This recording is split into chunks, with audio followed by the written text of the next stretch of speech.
ધન્યવાદ પ્રભુ ઈસુ. જ્યારે તમે અમારી સાથે હોય તો અમારી વિરુદ્ધ કોણ હોય? વચન કહે છે પ્રભુ, when God is with you, who can be against you? પ્રભુ, તમે જ્યારે અમારા વતી એ યુદ્ધ જીતી જ લીધું છે. અમારા કર્મોથી નથી જીતવાનું, પણ પ્રભુ તમારામાં શ્રદ્ધા રાખીને એ જીતેલા યુદ્ધની અંદર અમારે તો પ્રભુ તમારી પાંખમાં ભરાઈ જવાનું છે. પ્રભુ, વચન કહે છે કે પિતા જેવા પવિત્ર છે તેવા તમે પવિત્ર થશો. પ્રભુ, જ્યારે આખી રાત તમારી સાથે વિતાવવા માટે તમે અમને પસંદ કર્યા છે, ત્યારે પ્રભુ તમારી આગળ આવતા પહેલા પ્રભુ અમે અમારા હૃદયો તમારી આગળ ખોલીએ છીએ. માથી 4:17 તમે કીધું છે, હૃદય પલટો કરો અને પ્રભુ તરફ પાછા વળો. બંધ આંખો દ્વારા આપણે પ્રભુ સાથે વાતચીત કરીએ. ઈસુ, તમારું વચન કહે છે કે હૃદય પલટો કરો, કારણ કે ઈશ્વરનું રાજ્ય આવી પહોંચ્યું છે. પ્રભુ, આ વચન હૃદય પલટો, જે બાબતો, જે સ્થિતિ તરફ અમારું હૃદય વળી ગયું છે, ત્યાંથી પાછું વળવા માટે ઈસુ તમે અમને આજે રાત્રે કહી રહ્યા છો કે મારી વાલી દીકરી, મારા વાલા દીકરા, તું જ્યાં છે, જે પરિસ્થિતિમાં છે, તારું હૃદય જે તરફ, વસ્તુ તરફ, વ્યસન તરફ વળેલું છે, ત્યાંથી મારા દીકરા, મારી દીકરી પાછી વળ. કારણ કે ઈશ્વરનું રાજ્ય આવી પહોંચ્યું છે. હા પ્રભુ, આજે કબૂલ કરું છું કે તમે વચનમાં કીધું છે કે મારા સિવાય તારે બીજો કોઈ દેવ ના હોય. પણ પ્રભુ, મેં મૂર્તિ પૂજા કરી છે. એ મૂર્તિમાં મેં તને શોધવાનો પ્રયત્ન કર્યો છે. એ મૂર્તિને ફૂલહાર ચડાયા છે. પણ પ્રભુ, તમારું વચન તો કહે છે કે પૃથ્વી પરની, કે આકાશમાંની, કે પાતાળમાંની, કે પાણીમાંની તારે કોઈ પણ વસ્તુની મૂર્તિ બનાવવી નહીં. પ્રભુ, તમે તો મૂર્તિ બનાવવાની જ ના પાડી છે. અને વચન તો કહે છે, મહાપ્રસ્થાન 20:5, પ્રભુ તમે પોતે ત્યાં લખ્યું છે કે આઈ એમ યોર જેલસ ગોડ.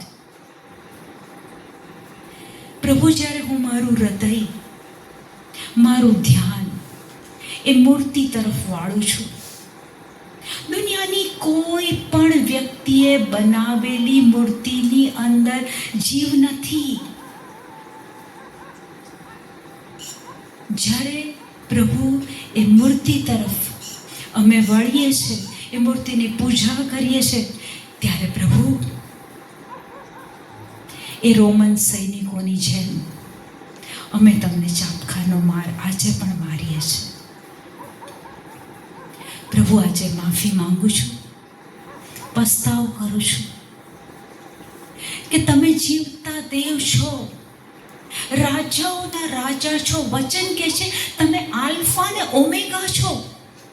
તમારા પહેલા કોઈ દેવ નથી ને તમારા પછી કોઈ નથી. પ્રભુ, એવા મહાન દેવને આગળ આજે પ્રભુ અમે કબૂલ કરીએ છીએ. મૂર્તિ પૂજા જાણે અજાણે થઈ ગઈ છે. પ્રભુ, આજથી એ કૃપા માંગીએ છીએ કે ફરીથી એ મૂર્તિ તરફ ના જઈએ. માણસે બનાવેલી મૂર્તિ તરફ ક્યારે પણ ના જઈએ. પણ પ્રભુ, વચન કહે છે તમારું વચન જીવતું ને જાગતું છે. પ્રભુ, વચન કહે છે કે વચન એ જ શબ્દ, એ જ ઈસુ છે.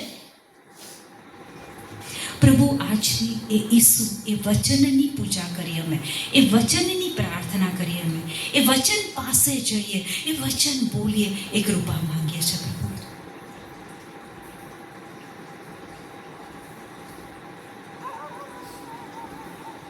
પ્રભુ, પેલો ખોવાયેલો દીકરો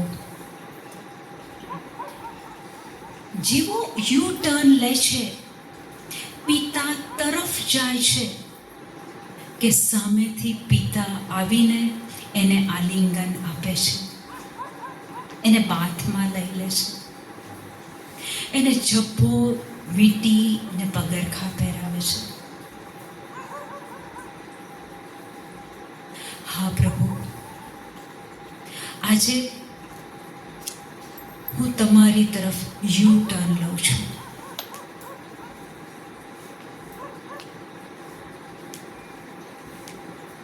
તમે તો માફીના દેવ છો પ્રભુ.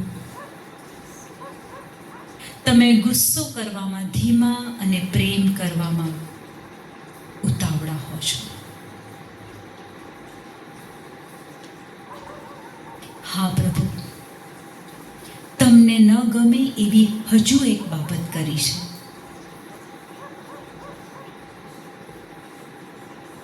ગુસ્સો.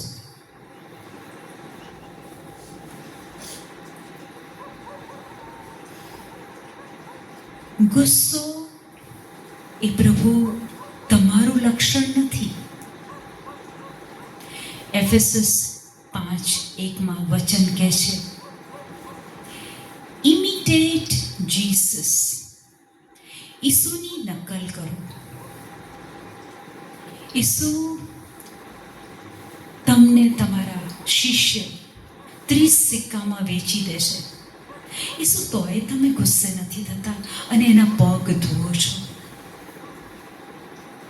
પ્રભુ, રોજબરોજના જીવનમાં પતિ જોડે, પત્ની જોડે, બાળકો જોડે, મા બાપ જોડે, સગાવાલા જોડે, અડોશી પડોશી જોડે, સમાજમાં, ચર્ચમાં, ઓફિસીસમાં, પ્રભુ પુષ્કળ ગુસ્સો કર્યો છે.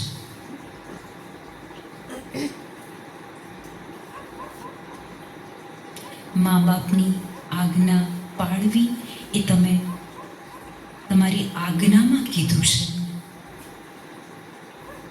પણ પ્રભુ એ આજ્ઞાનું ઉલ્લંઘન મારાથી થયું છે.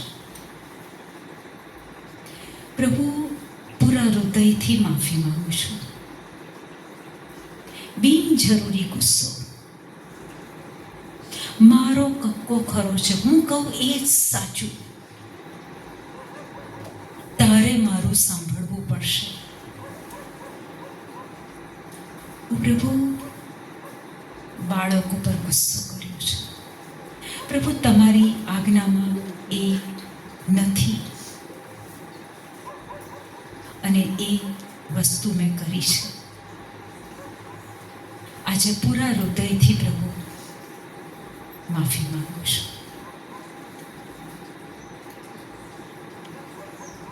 પ્રભુ, કૃપા માંગુ છું કે એ ગુસ્સો મારાથી ફરીથી ના થાય, એ કૃપા માંગુ છું.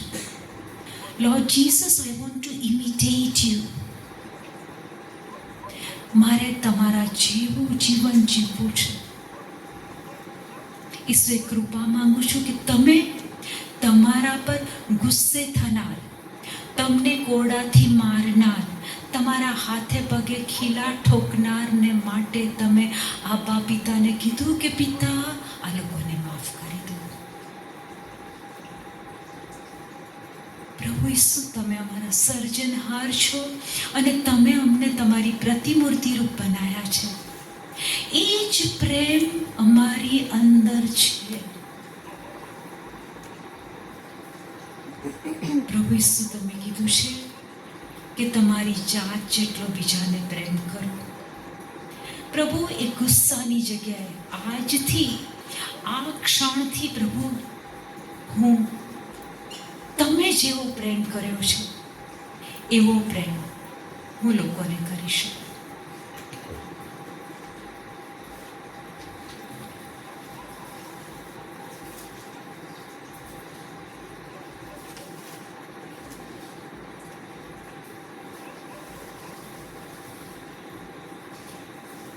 પ્રભુ અનેક વખત તમને બાજુ પર મૂકીને, તમારા વચનોને બાજુ પર મૂકીને, પ્રાર્થનાને બાજુ પર મૂકીને પ્રભુ મેં મારી જાતને પ્રથમ સ્થાન આપ્યું છે. વચનો બોલવામાં, બાઇબલ વાંચવામાં પ્રભુ આળસ કરી છે. ચર્ચમાં જવાની બાબતમાં પ્રભુ બેદરકારી કરી છે.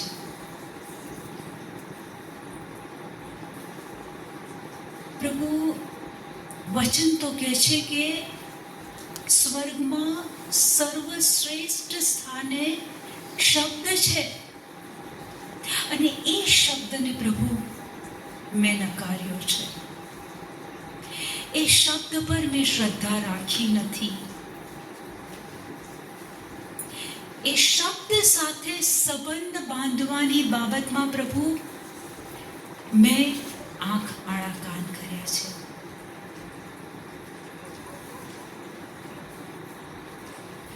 પ્રભુ આજે આ રાત્રિ આરાધનાના સમયમાં આ પવિત્ર અને તમારી હાજરીવાળા સમયમાં પ્રભુ તમારી પાસે આ કૃપા માંગુ છું કે આજથી પ્રભુ વચનને, શબ્દને, પ્રભુ વાણીને હું પ્રથમ સ્થાને મારા જીવનમાં મૂકું.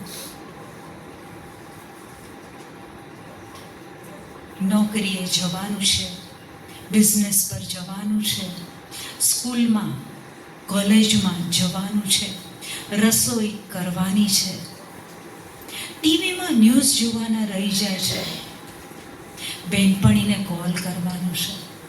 પ્રભુ આ સઘળી બાબત માટે અમને સમય મળે છે, પણ આખો દિવસ પૂરો કર્યા પછી જ્યારે પ્રાર્થના કરવાનો સમય આવે છે ત્યારે પ્રભુ તમારું વચન કહે છે કે આત્મા તો તૈયાર છે પણ દેહ દુબળો છે. પ્રભુ પ્રાર્થના કરતી વખતે શરીર બતાવે છે કે થાક લાગ્યો છે, બગાસા આવે છે, પ્રાર્થનામાં ધ્યાન કેન્દ્રિત થતું નથી. સવારમાં ઉગેલું તાજું ગુલાબ પ્રભુ અમે તમને અર્પણ નથી કરતા, પણ જ્યારે એ સાંજ પડે કરમાઈ જાય છે, જ્યારે એનામાં કોઈ જીવન નથી, ત્યારે પ્રભુ અમે તમારી પાસે આવીએ છીએ. પ્રભુ તમને એ નથી ગમતું. પ્રભુ વચન કહે છે કે તમારી નજર તો આખી માનવ જાત ઉપર છે કે કયો માણસ, કઈ વ્યક્તિ મને શોધે છે. પ્રભુ આ પૃથ્વી પરના સંબંધો, આ પૃથ્વી પરનું સૌંદર્ય, આ પૃથ્વી પરની સંપત્તિ, ઓ પ્રભુ અહીંયા ને અહીંયા રહી જવાના છે. વચન કહે છે કે છેલ્લે અમારો ન્યાય થવાનો છે. પ્રભુ એ ન્યાયના દિવસે અમે ખરા ઉતરીએ, તમે તમારા સ્થાનેથી ઊભા થઈ જાઓ કે આવ મારી દીકરી, તારા માટે મેં જે જગ્યા રાખી છે, આવ મારા દીકરા, તારા માટે જે જગ્યા રાખી છે એ જગ્યામાં તું આવી જા. એ કસોટીમાં પ્રભુ અમે બહાર ઉતરીએ એવી કૃપા આજે માંગીએ છીએ. પ્રભુ તમને ન ગમતી કરેલી બધી જ બાબતો માટે, બધા જ કર્મો માટે પ્રભુ આજે માફી માંગીએ છીએ. પ્રભુ હું તમારી પાસે માફી માંગુ છું. વચન કહે છે કે સૌથી મોટું પાપ એ અશ્રદ્ધાનું પાપ છે. જીવતા દેવ તમને બાજુ પર મૂકીને તમારામાં શ્રદ્ધા રાખવાની જગ્યાએ અનેક વાર મેં લોકો પર વિશ્વાસ કર્યો છે, પૈસા પર વિશ્વાસ કર્યો છે, ડૉક્ટરો પર વિશ્વાસ કર્યો છે, મિત્રો પર વિશ્વાસ કર્યો છે, વોટ્સએપના ન્યૂઝ પર વિશ્વાસ કર્યો છે.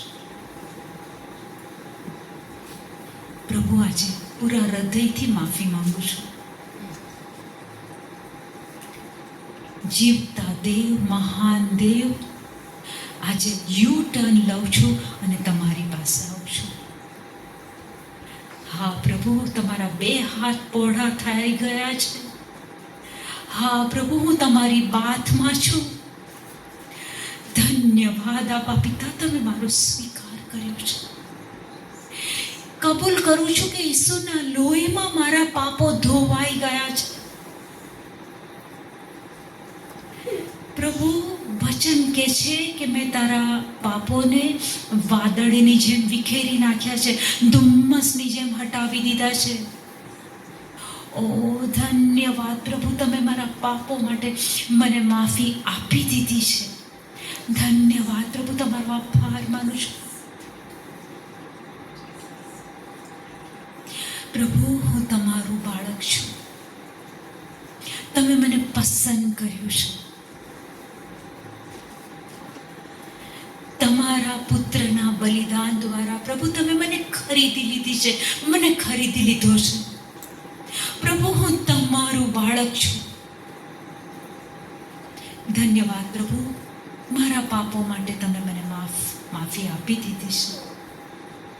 Thank you Lord, thank you Lord, thank you Jesus, thank you Jesus. એ લોહી નીતરતી લાશ